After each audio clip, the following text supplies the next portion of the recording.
مثل الذين حملوا التوراة ثم لم يحملوها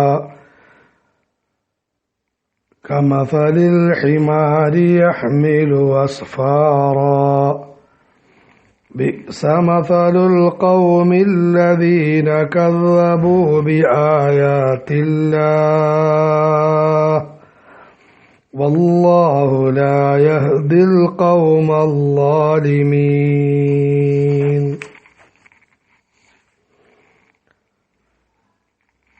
മദ്ഹബിന്റെ പ്രധാനപ്പെട്ട ഇമാമായ അൽ ഇമാമുൽ ഹുമാം Abu Abdullah Muhammad bin Idris അഷ്ശാഫിഈ റഹ്മത്തുള്ളാഹി അലൈഹിയുടെ ത്യാഗനിർഭരമായ ജീവിതത്തിന്റെ വിവിധ അവസ്ഥകളാണ് വിവരിക്കുന്നത്. ഇറാഖിൽ നിന്നും മഹാനവറുകൾ കുറേ നാളത്തെ പഠന ഗവേഷണ അവസ്ഥകൾക്ക് ശേഷം മക്ക മുക്കറമയിലേക്ക് വന്നു. എന്നിട്ട് മഹാനവറുകൾ അവിടെ നിന്നും ഈജിപ്തിലേക്ക് പോകുകയുണ്ടായി.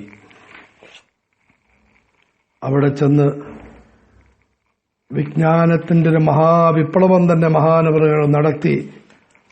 വളരെ പ്രഗത്ഭരായ പണ്ഡിതന്മാർ ശിഷ്യത്വം സ്വീകരിക്കുകയും മഹാനവറുകൾ അവിടെ വൈജ്ഞാനിക സദസ്സുകൾ നടത്തുകയും പ്രധാനപ്പെട്ട രചനകൾ നിർവഹിക്കുകയും ചെയ്തു.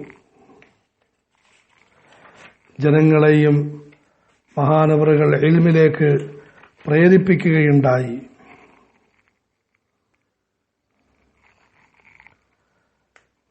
അള്ളാഹുവിന്റെ ഭാഗത്ത് നിന്ന് വലിയ സ്വീകാര്യതയും അള്ളാഹു കനിഞ്ഞു നൽകി. മഹാനവറുകൾക്ക് ശിഷ്യന്മാരുടെ വലിയൊരു സംഘത്തെ അള്ളാഹു കൊടുത്തു. അവരുടെ കൂട്ടത്തിലും ഈ ജീവിതത്തിന്റെ അന്ത്യസമയങ്ങളിലും മഹാനവറുകൾ നിരന്തരം വൈജ്ഞാനികമായ കാര്യങ്ങളിലും പ്രബോധന പ്രവർത്തനങ്ങളിലും ആത്മസംസ്കരണത്തിന്റെ വിഷയങ്ങളിലും മുഴുകിക്കഴിഞ്ഞു. അവസാനം ഈജിപ്തിൽ വെച്ച് മഹാനവറുകൾ രോഗബാധിതനാവുകയും അവിടെ വെച്ച് അള്ളാഹുവിന്റെ സന്നിധാനത്തിലേക്ക് യാത്രയാവുകയും ചെയ്തു.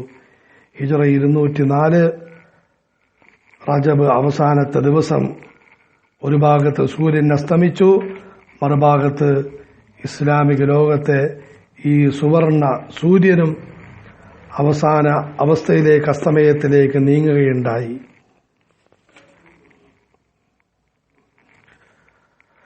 മഹാനായ ഇമാം ഷാഫിഈ റഹ്മത്തുള്ളാഹി അലൈഹി ഒരു വ്യക്തിയാണെങ്കിലും അദ്ദേഹത്തിൽ രണ്ട് കാര്യങ്ങൾ പ്രത്യേകം ശ്രദ്ധിക്കണം. ഒന്ന്, മറ്റ് മദ്ഹബിന്റെ ഇമാമുകളുമായി മഹാന്മാരുമായി വലിയ ബന്ധമായിരുന്നു. ഇമാം അബൂ ഹനീഫയോട് വലിയ ആദരവായിരുന്നു.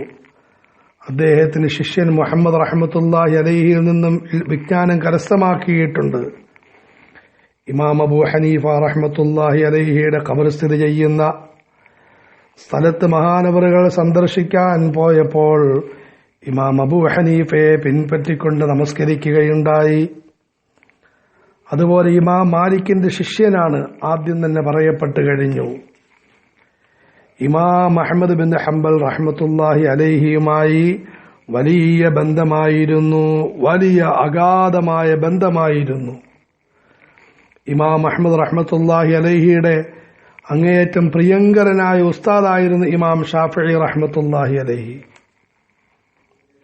ഇതാണ് ഒന്നാമത്തെ. രണ്ട്, ഇമാം ഷാഫിഈ റഹ്മത്തുള്ളാഹി അലൈഹി ഒരു വ്യക്തിയല്ല, ഒരു വലിയ പണ്ഡിതന്മാരുടെ സംഘമാണ്.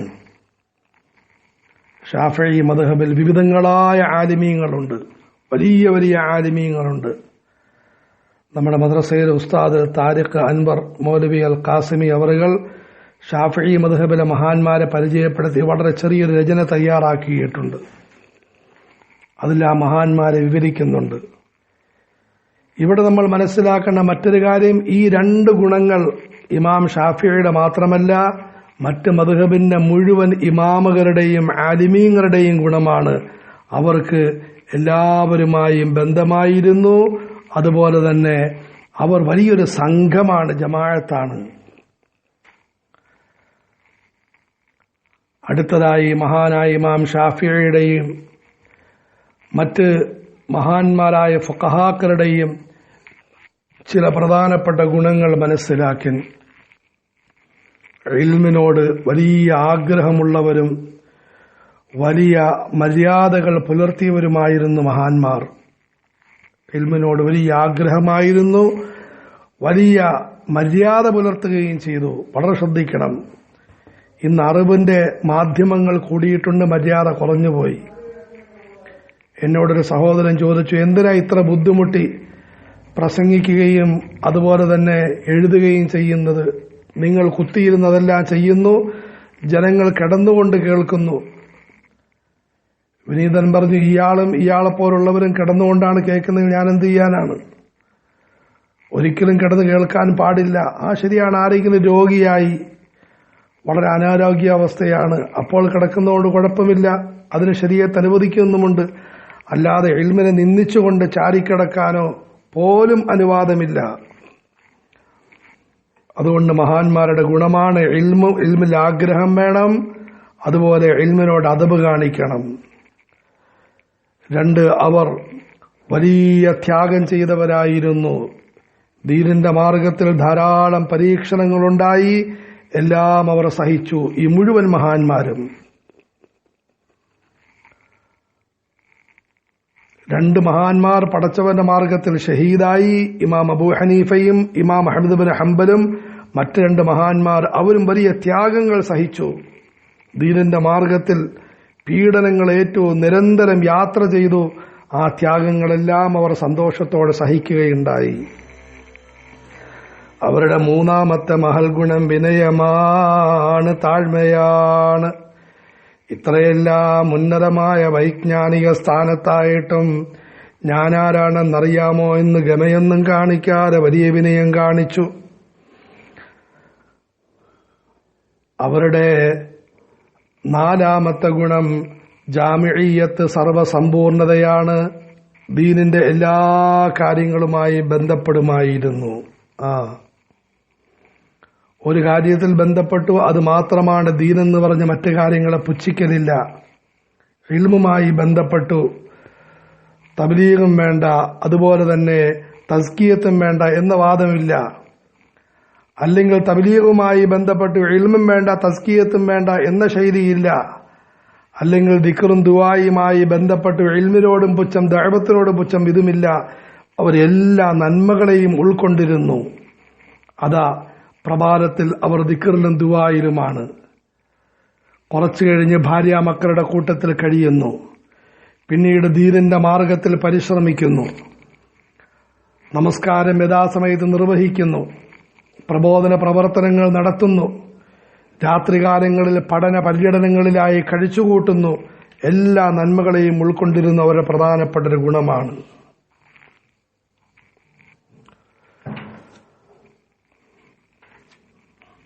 ഈ മഹാന്മാർ എല്ലാവരുടെയും മഹത്വത്തിൽ ലോക മുസ്ലിമീങ്ങൾ ഏകോപിച്ചിരിക്കുന്നു. മനസ്സിലാക്കേണ്ട പ്രധാനപ്പെട്ട ഒരു കാര്യമാണ്. മുഴുവൻ മഹാന്മാരും നല്ലവരായ എല്ലാവരും ഈ മഹത്വക്കളെ, 4 മദ്ഹബിന്റെ ഇമാമുകളെയും അവരുടെ പരമ്പരയിലുള്ള മുഴുവൻ മഹാത്മാക്കളെയും വളരെയധികം ആദരിച്ചിരിക്കുന്നു, ബഹുമാനിച്ചിരിക്കുന്നു. ഇതാണ് ഈ മഹാന്മാരുടെ പ്രധാനപ്പെട്ട ഗുണങ്ങൾ. അവർ വളരെയധികം സൂക്ഷ്മതയോടുകൂടി അവരുടെ കാര്യങ്ങൾ നിർവഹിച്ചു. ദീനിന്റെ കാര്യങ്ങൾ ഓരോന്നും വായിൽ തോന്നുന്നത് വിളിച്ചു പറയുകയോ അല്ലെങ്കിൽ അവരുടെ താൽപര്യത്തിനനുസരിച്ച് നീങ്ങുകയല്ല ചെയ്തിരുന്നത്. വളരെ ശ്രദ്ധിക്കേണ്ട കാര്യമാണ്. എന്തെങ്കിലും കാര്യം വന്നാൽ എനിക്ക് തോന്നുന്നത് ഇങ്ങനെയാണ്, അല്ലെങ്കിൽ എന്റെ അഭിപ്രായത്തിന് ഇങ്ങനെയാണ്, ഇങ്ങനെ തന്നെയാണ് വേണ്ടത്, ഇതല്ലായിരുന്നു ആ മഹാന്മാരുടെ ശൈലി. ഈ കാഴ്ചപ്പാട് വെച്ചുകൊണ്ട് ആ മഹാന്മാരെ ചിലർ കാണുന്നുണ്ട്. ഞാൻ ദീനിന്റെ വിഷയത്തിലാണ് സംസാരിക്കുന്നത്, ഞാൻ പറഞ്ഞത് പാലിച്ച് ആയിരങ്ങളും ലക്ഷങ്ങളും നിസ്കരിക്കും, അതുകൊണ്ട് വളരെയധികം സൂക്ഷിച്ചാണ് കാര്യങ്ങൾ പറയേണ്ടത് എന്ന ചിന്ത അവരിൽ ഉണ്ടാവുകയും അത് വളരെയധികം ശ്രദ്ധയോടുകൂടി അവർ ആ കാര്യങ്ങൾ പറയുകയും ചെയ്തിരുന്നു.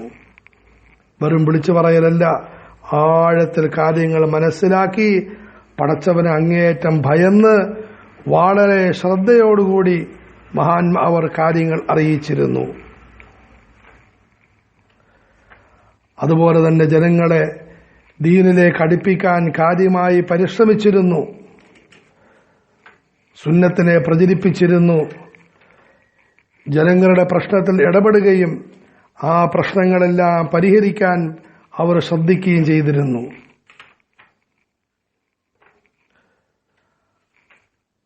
എല്ലാ കാലഘട്ടത്തിലും മഹാന്മാർക്ക് ഉണ്ടാകുന്നത് പോലെ അവർക്കും ചില എതിരാളികളുണ്ടായി. പക്ഷെ അവരോടും വളരെയധികം നല്ല നിലയിൽ അവർ വർത്തിക്കുകയും മാന്യത കൈവിടാതിരിക്കുകയും ചെയ്തു.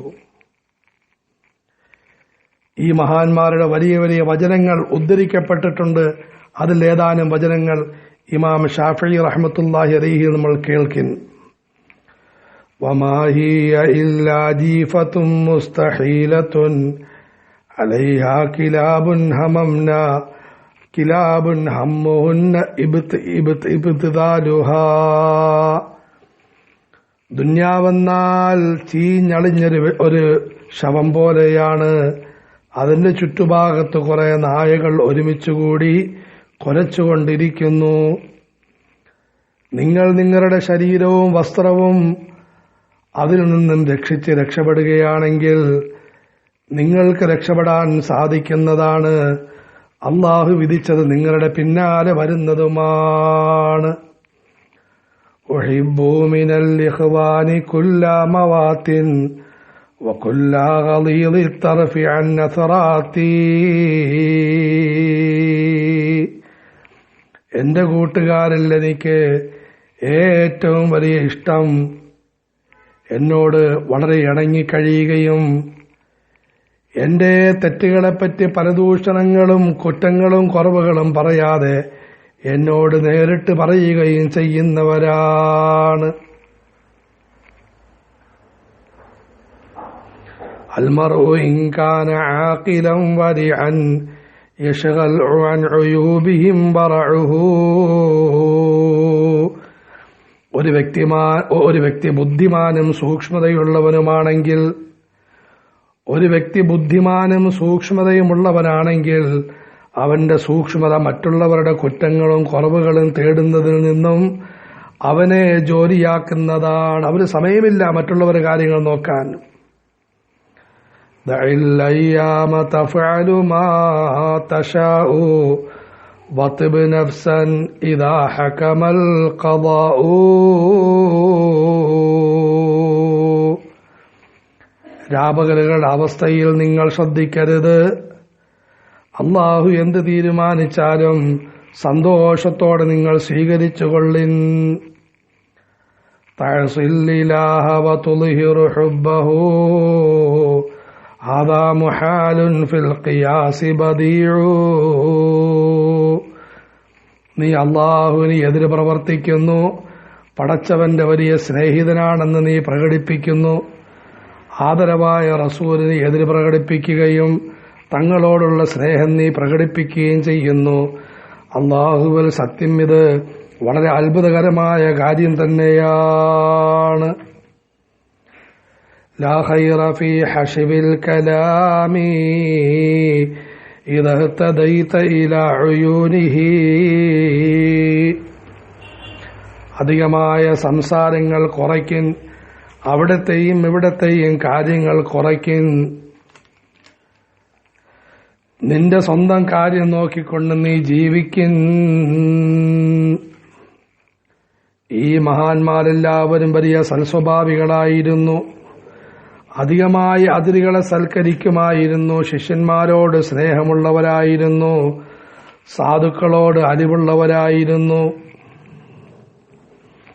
ആദരവായ റസൂലുള്ളാഹി സല്ലല്ലാഹു അലൈഹി വസല്ലമയോട് വലിയ സ്നേഹമായിരുന്നു. മഹാന്മാരായ അഹ്ലു ബൈത്തിനോട്, പ്രവാചക കുടുംബത്തോടും സഹാബത്തിനോടും വലിയ ആദരവും സ്നേഹവുമായിരുന്നു. ദുനിയാവിന്റെ കാര്യങ്ങളുമായിട്ടും അവർ ബന്ധപ്പെടുകയും അനുവദനീയമായ തമാശകൾ നടത്തുകയും ചെയ്യുമായിരുന്നു. മനസ്സ് വളരെ നല്ലതായിരുന്നു, മയമുള്ളതായിരുന്നു, മധ്യമ മാർഗത്തിലൂടെ സഞ്ചരിച്ചിരുന്നു. ഇബാദത്തിൽ വലിയ താൽപര്യമായിരുന്നു, വൃത്തിയും വെടിപ്പും മുറുകെ പിടിച്ചിരുന്നു, ധീരതയും സത്യം തുറന്നടിക്കുന്ന സ്വഭാവവുമുണ്ടായിരുന്നു. അല്ലാഹു സുബ്ഹാനഹു വ തആല മഹാനവറുകൾക്കും എല്ലാ മഹാന്മാർക്കും ഉന്നതമായ കൂലി നൽകുമാറാകട്ടെ. ഇതാണ് മദ്ഹബിന്റെ ഇമാമുകളായ മഹാന്മാർ. അല്ലാഹു തആല കൃത്യസമയത്ത് ഈ മഹാന്മാരെ രംഗത്തിറക്കി. അവരിലൂടെ വലിയ ഗുണമുണ്ടായി. 4 മദ്ഹബുകൾ അത് ക്രോഡീകരിക്കപ്പെട്ടു.